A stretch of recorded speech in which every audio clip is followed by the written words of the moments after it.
Hi, friends. I'm the Declutter Homemaker, and I genuinely love small habits that make life feel lighter. Not just in theory, but in my real messy everyday home. And the best part, they actually work. I know every home is different routines, different needs, different levels of chaos. But deep down, most of us are looking for the same thing, a home that feels peaceful, not overwhelming. That's why today I'm sharing a few habits that have helped me break the cycle. They aren't dramatic or demanding. They're simple shifts that gently support your home without turning your life upside down. I used to think I needed to try harder, clean longer, get better storage bins. But what I really needed was less. Less clutter, less pressure, less of that daily loop where you clean reset and still feel behind.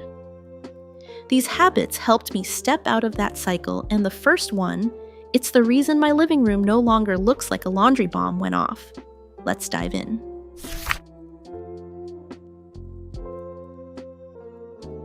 Let's start with the expensive stuff that's just collecting guilt. Some items don't take up that much space, but they take up a lot of guilt. You know the ones. That coat you got at 40% off but never wore because the sleeves feel weird, the blender you bought during a healthy smoothie phase, the purse that cost too much was used once and now just stares at you from the closet. You keep them because they were expensive, and even though they don't serve you now, you feel wasteful letting them go. But here's what shifted it for me. I looked up that designer purse, the one I was holding on to, out of guilt. Online. It was selling for $12. $12. Not the $89 I spent, not even close. That was the moment I realized keeping it won't get my money back, but it is costing me something space, attention, and a little punch of regret every time I see it, so I let it go. And I gave myself permission to do the same with a handful of other price tag guilt items, a stand mixer, a hair tool, a pair of boots that pinched every time I walked. If you really want to sell something, go check what it's worth, not what you paid, but what it's actually going for now. If it's not worth the effort to list, pack, and ship, it's not worth the shelf space either. You're not losing money by letting it go. You're gaining clarity, breathing room, self-trust. And if this part of your home feels stuck, like you can't let go because of what something used to cost, tomorrow's video might really help. I'm walking you through the real items I decluttered from our kitchen that I thought were too valuable to toss, but were actually keeping the space from functioning. It's going up tomorrow evening. I hope it gives you the same freedom it gave me. And now, let's talk about the even trickier part, when the guilt doesn't come from money, but from time, effort, and memories. That's where the next tip lives.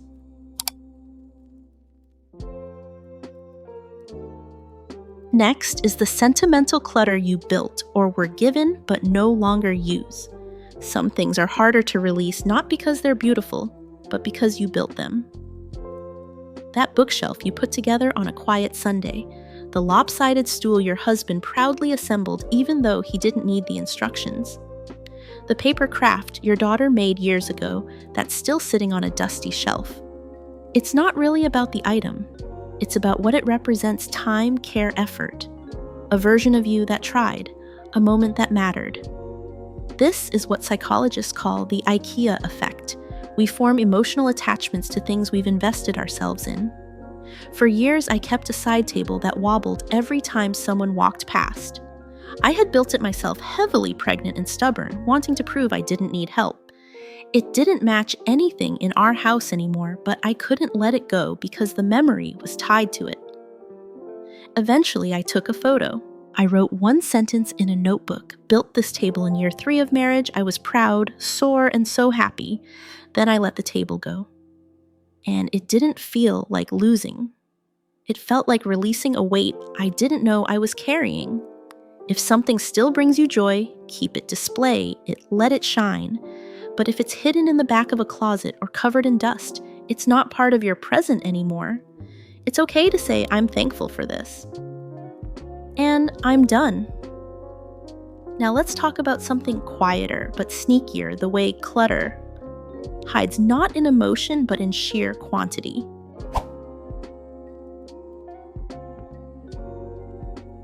Then comes the duplicates, the extras you never actually reach for. Clutter doesn't always come from big emotional stories. Sometimes it's just too much of the same thing, quietly piling up behind closed doors. I opened our kitchen drawer one morning and realized I had 3 can openers, one rusted, one stiff, one fine, 4 identical vegetable peelers, 2 of them uncomfortable to hold, and 2 garlic presses. And we don't even cook with fresh garlic that often. They weren't meaningful, they weren't broken, they were just extra. And I kept them because what if one breaks? What if we need a backup? But here's the truth. We reach for the same one every time. We already know what works. The rest is just noise. That day, I lined all the duplicates on the counter and asked, which one do I actually use? Without thinking, I tested them quickly. One was hard to grip. One was missing the rubber edge. One was fine. So I kept that one and dropped the others into a donation bag. It took less than 10 minutes, but that drawer suddenly felt clearer. Not just physically, mentally too. I tried the same process in the bathroom cabinet, 5 bottles of moisturizer, 3 half-used sunscreens, 2 hair serums I hadn't touched in months. Again, I asked, which one do I reach for without hesitation? The rest went. This isn't about becoming a minimalist. It's about making your daily life simpler by keeping only what you use in real life, not what you might use someday. And if the thought of letting go still feels hard, not because of quantity, but because of uncertainty, the next tip will help you move forward gently without forcing every decision all at once.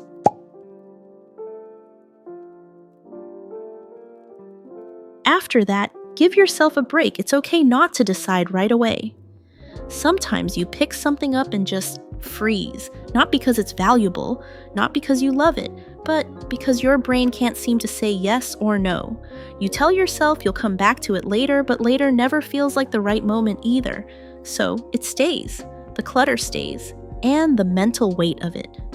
That stays too. What helped me break that loop was something simple. I gave myself a third option, a maybe bin. Nothing fancy, just a cloth tote bag I labeled with a sticky note. Still thinking. Here's how it works. When I'm decluttering and hit something I can't clearly decide on, it goes in the bin. No arguments, no pressure, just I'll revisit this with a clearer head. But here's what makes the bin actually useful instead of just becoming another storage box. I put a reminder on my calendar once a month, 15 minutes. For me, it's the 25th. That's my maybe check day. If I haven't thought about needed or missed anything in that bin, it goes. Usually, I don't even remember what I put in. I limit what goes in. Not everything I feel lazy about qualifies as a maybe. Only the things I'm truly torn on, like sentimental keepsakes, expensive tools I might still use, or gifts I feel guilty about. One time, I put a set of mismatched bowls into the bin. They weren't my style, but they were a wedding gift. A month later, I realized I hadn't even thought about them. I donated them and felt relief instead of regret. The maybe bin isn't a place to hide things. It's a pause button one that gives you time without stalling your progress. When used well, it teaches you something powerful. Most of what you're unsure about, you probably don't need. Now let's shift to an even deeper block. Not indecision, but emotional attachment. The kind that makes you feel like you're losing a piece of yourself when you let something go.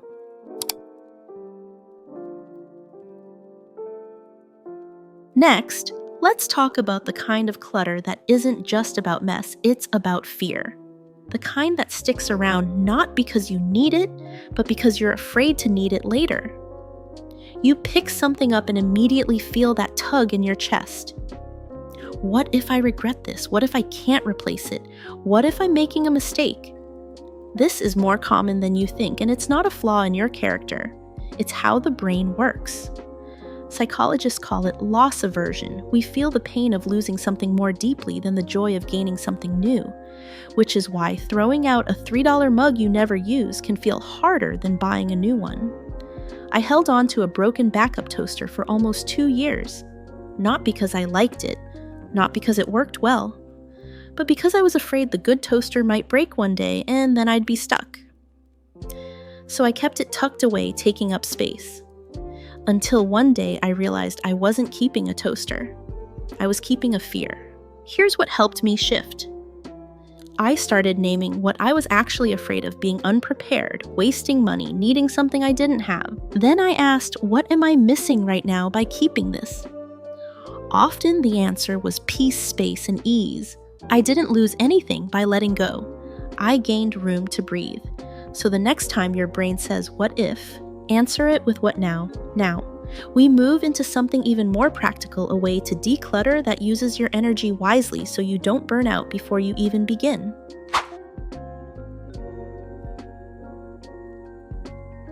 Now, if you've ever felt wiped out just thinking about where to begin, you're not alone. Clutter doesn't just take up space, it drains mental energy too. And one of the biggest mistakes I used to make was thinking I had to do it all at once. A whole kitchen, an entire closet, every toy in the house. Just the thought of it would exhaust me, so I'd avoid it for weeks, sometimes months. What helped was changing how I decluttered. Instead of trying to decide everything in one giant marathon session, I started batching. Batching means grouping similar decisions together and doing them at one time in one short session. One evening, I told myself, tonight, I'm only going through our food storage containers, just that drawer. I pulled out every lid, every mismatched bowl, every warped container. I recycled the ones that didn't seal, matched up lids and bases, let go of anything that was stained, cracked, or maybe for leftovers someday. It took 25 minutes. That was it, but the impact huge. The drawer closed smoothly. I could find what I needed. And best of all, I didn't feel drained afterward. Here's how to make batching work for you. Pick a category, not a whole room, like socks, mugs, expired pantry items. Set a short time window. 20-30 minutes is plenty. Have your yes, no, and maybe bins ready to go. Decide only within that one category and stop when the time's up. This lets your brain stay focused, clear, and calm, and when you finish that one task, you feel progress, not burnout. Decluttering doesn't need to be overwhelming. Sometimes small, concentrated effort beats scattered all-day attempts.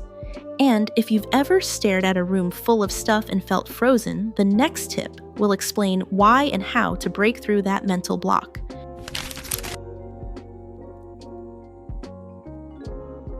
Moving on to the overwhelm too many choices can shut you down. Have you ever stood in a messy room and thought, I don't even know where to start? Not because you're lazy, not because you don't care, but because your brain just freezes. This isn't a personal flaw, it's something researchers call decision fatigue. Here's what that means. Your brain can only make so many decisions in a row before it starts to short circuit. The more choices in front of you, shirts to sort, boxes to open, drawers to empty, the fuzzier your thinking gets. I remember standing in front of my closet, once staring at the clothes I never wore and suddenly needing to sit down. Nothing felt obvious. Every item brought up a different emotion. Guilt, hope, maybe someday. So I didn't do anything. I walked away. Not because I didn't want to declutter, but because my brain was overloaded. Here's how I started fixing that. I limited my scope. I chose just one category, like socks or just tank tops. I narrowed the question.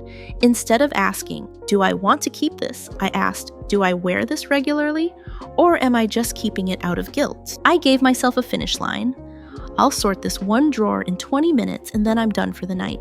The result: decluttering became less emotional, less chaotic. I wasn't drained by the end, I was encouraged. So if you're staring at a room full of stuff and your mind goes blank, remember, your brain isn't broken. It's just over capacity. You don't need to decide everything today. You just need to make a few clear choices in a space small enough for your mind to breathe. And when you still can't choose, when the answer feels like maybe, the next tip shows how to move forward without forcing it.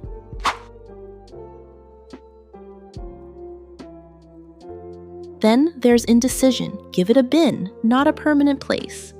You're doing fine until you hit that one thing, The blouse you never wear but feel guilty giving away. The wedding gift that never fit your style. The kitchen gadget you bought just in case. Suddenly, you're frozen. Not because the item is important, but because your brain doesn't know what to do with the feeling that comes with it. And that's when decluttering stops. Here's what helped me keep going. I gave myself a safe place for indecision. I created a simple maybe bin, just a cloth tote with a sticky note on it. Still deciding. Now when I'm sorting and my brain goes blank or my chest gets tight, I don't stall. I just drop the item in the bin. No shame, no pressure, just I'll come back to this when I'm clearer. But here's the key, the maybe bin works because it's not a forever bin. This is how I use it. I set a recurring reminder on my phone. On the 25th of every month, I spend 15 minutes reviewing what's inside. If I haven't thought about used or missed the item at all, it goes. Most of the time, I don't even remember what's in there. I'm selective about what goes in. Not everything I feel lazy about goes in the maybe bin, only the things that genuinely make me pause. I once put a set of mismatched ceramic bowls in there. They were a gift. I didn't love them, didn't use them, but couldn't quite say no yet.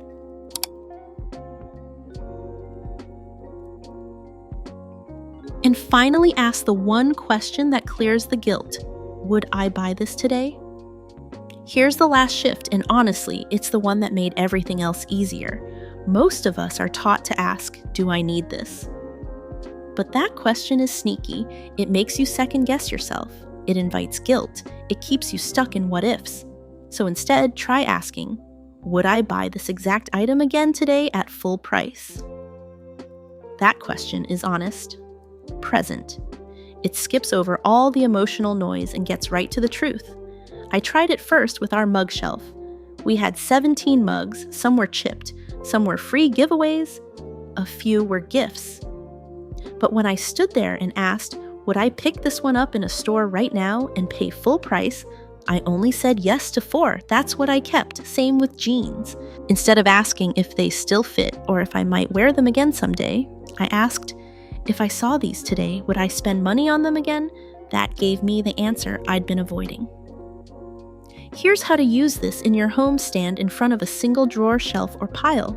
Pick up each item and ask yourself out loud, would I choose this again today? If the answer isn't a clear yes, that's your cue. You don't need to force minimalism. You just need to stop re-choosing things you've already outgrown. This one question brings you back to who you are now, not who you were when you bought it, or who you thought you'd be. And that's the heart of real decluttering. Not stripping your life bare, but letting go of what no longer reflects your reality.